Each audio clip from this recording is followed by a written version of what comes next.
Pelaksanaan kegiatan belajar mengajar secara tatap muka pada awal tahun 2021 hingga saat ini belum menemukan titik terang. Pasalnya saat ini Kota Prabomuli kembali menjadi tingkat resiko tinggi penyebaran COVID-19 atau zona merah seminggu lalu.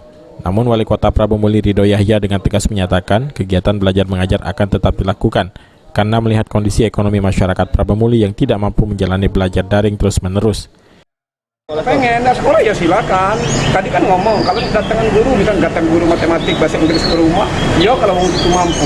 Tidak semua. Jadi mohon kepada warga yang mampu, ya kasihan juga uangnya tidak mampu juga, yang tidak punya HP, yang tidak punya pulsa. Kan anak juga kan butuh belajar juga. Kita pikirkan mereka juga. Yang sering Yahudi kan uang yang kayo, ya kayo, ya wajar lah anaknya bisa mendatangkan guru, bisa belikan pulsa. Bagi yang miskin ini yang kita pikirkan. Hingga saat ini di Kota Prabomuli, orang tua dan siswa merupakan orang yang paling ingin kegiatan belajar tatap muka digelar. Namun, pihak Pemkot masih melihat zona penyebaran COVID-19 di Kota Prabomuli. Beni Firdaus, PAL TV.